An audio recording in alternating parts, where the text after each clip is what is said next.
Keyakinan akan kuasa Kristus yang datang untuk menebus dosa itulah yang memberikan pengharapan sekaligus dasar bagi kita semua untuk mendoakan arwah orang yang sudah meninggal. Dasar pengharapan kita adalah keyakinan bahwa semua orang yang datang kepada Yesus tidak akan dibuang, tidak akan ditolak. Bukan hanya orang yang baik saja yang diterima. Saudari-saudaraku yang terkasih, berjumpa kembali bersama saya Inspirasiku di Antara. Renungan Harian Rabu 2 November. Hari ini kita bersama seluruh gereja Katolik memperingati arwah semua orang beriman. Semoga kita bersama keluarga dan komunitas kita selalu dalam keadaan baik, tetap sehat, dan bersemangat. Marilah kita mengawali renungan kita hari ini dengan tanda kemenangan Kristus. Dalam nama Bapa dan Putra dan Roh Kudus. Amin. Ya Allah, kami mohon, berkenanlah mendengarkan doa-doa kami. Engkau telah menganugerahkan kepada kami iman yang kokoh akan Putramu yang bangkit dari antara orang mati. Semoga Engkau juga meneguhkan harapan kami bahwa bersama hamba-hambamu yang telah meninggal, kami pun akan bangkit untuk hidup abadi. Dengan pengantaraan Yesus Kristus Putramu Tuhan kami, yang bersama dengan Dikau dalam persatuan Roh Kudus, hidup dan berkuasa Allah sepanjang segala masa. Amin. Dalam nama Bapa dan Putra dan Roh Kudus. Amin. Inspirasi kita hari ini dari Injil Suci menurut Yohanes, bab 6 ayat 37 sampai 40. Marilah kita siapkan kitab suci kita masing-masing. Kita akan membaca bersama-sama, lalu merenungkannya. Dalam rumah ibadah di Kapernaum, Yesus berkata kepada orang banyak, "Semua yang diberikan Bapa kepadaku akan datang kepadaku, dan barang siapa datang kepadaku tidak akan kubuang. Sebab Aku telah turun dari surga bukan untuk melakukan kehendakku, tetapi untuk melakukan kehendak Dia yang telah mengutus aku. Dan inilah kehendak Dia yang telah mengutus aku, yaitu supaya dari semua yang telah diberikannya kepadaku jangan ada yang hilang, tetapi supaya kubangkitkan pada akhir zaman. Sebab inilah kehendak Bapa-Ku, yaitu supaya setiap orang yang melihat Anak dan yang percaya kepadanya beroleh hidup yang kekal, dan supaya Aku membangkitkannya pada akhir zaman." Demikianlah sabda Tuhan. Terpujilah Kristus. Saudari-saudaraku yang terkasih, hari ini kita bersama-sama seluruh gereja Katolik memperingati arwah semua orang beriman. Kita berdoa untuk saudara-saudari kita yang sudah dipanggil oleh Tuhan. Dan tentunya menjadi pengharapan bagi kita semua, menjadi iman keyakinan kita, saudari-saudara kita itu sudah bersatu dengan Tuhan Sang Sumber kehidupan kita. Cinta kasih Kristiani itu tidak mengenal batas serta melampaui batas-batas ruang dan waktu, sehingga memungkinkan bagi kita semua untuk mengasihi mereka yang telah meninggal dunia. Sebab itu, bukan hanya keyakinan akan api penyucian, melainkan juga kewajiban rohani untuk berdoa bagi jiwa-jiwa di api penyucian tetap merupakan bagian dari iman Katolik kita. Konsili Vatikan II dalam konstitusi dogmatis tentang gereja. Artikel 51 menegaskan, itulah iman yang layak kita hormati, pusaka para leluhur kita, iman akan persekutuan hidup dengan para saudara yang sudah mulai di surga atau sudah meninggal, masih mengalami penakhiran. Konsili suci ini penuh hikmat menerima iman itu dan menyajikan ketetapan-ketetapan konsili-konsili suci Nikea kedua, Florencia, dan Trente.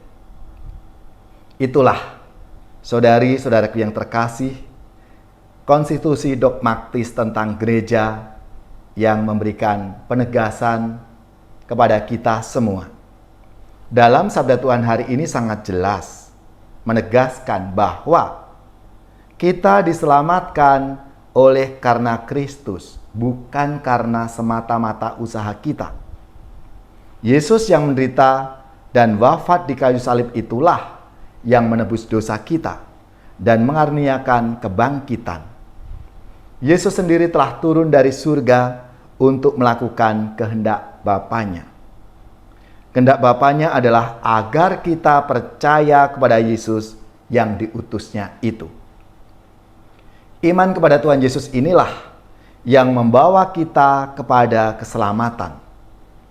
Keselamatan itu terjadi karena kita percaya bahwa kita diselamatkan oleh Yesus karena penebusan atas dosa-dosa kita itu. Tuhan Yesuslah yang datang sebagai penebus.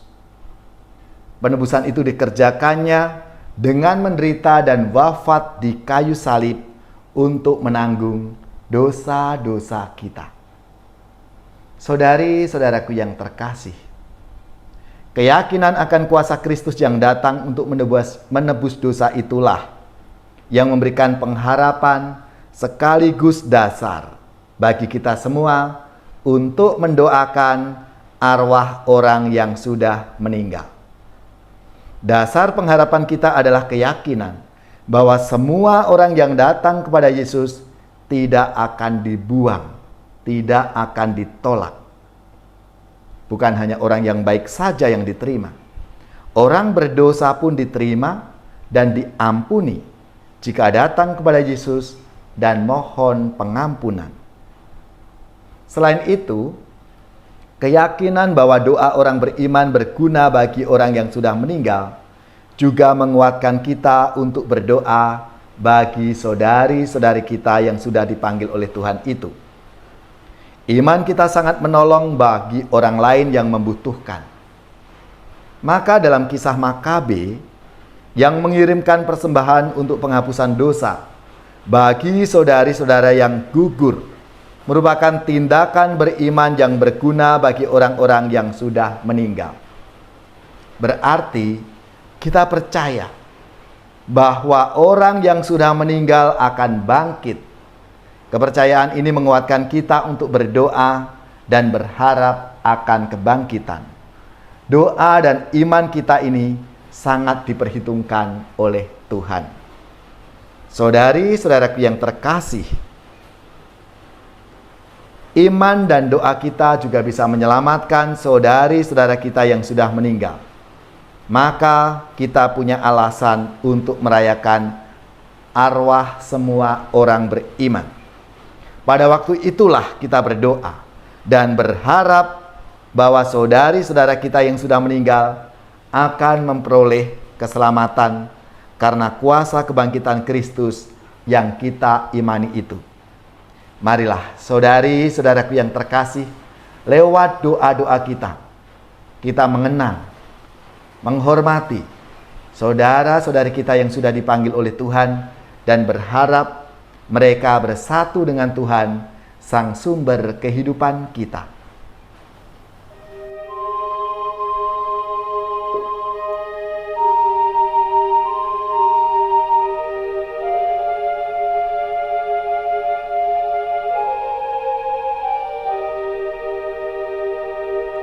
Yesus Juru Selamat kami, atas maut Kau menang, perhatikanlah umat-Mu yang mengikut wafat-Mu.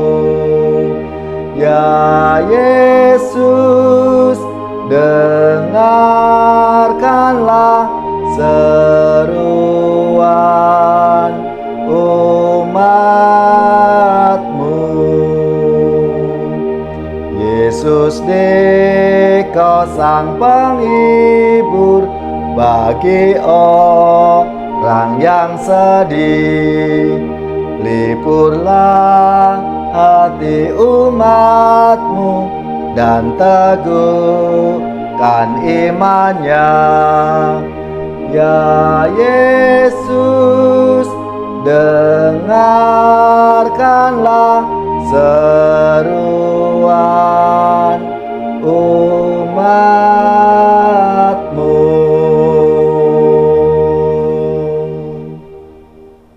Saudari-saudaraku yang terkasih, marilah kita mengakhiri renungan kita dengan mohon berkat Tuhan, dan kita akan menerima tugas perutusan. Marilah kita siapkan hati kita untuk menerima berkat-Nya. Semoga saudari-saudara sekalian, keluarga-keluarga, komunitas kita, orang-orang yang kita doakan, mereka yang sakit, yang menderita, seluruh tugas, belajar, pekerjaan, usaha, serta karya pelayanan kita dibimbing, dilindungi, dan diberkati oleh Allah yang Maha Kuasa, Bapa dan Putra dan Roh Kudus. Amin.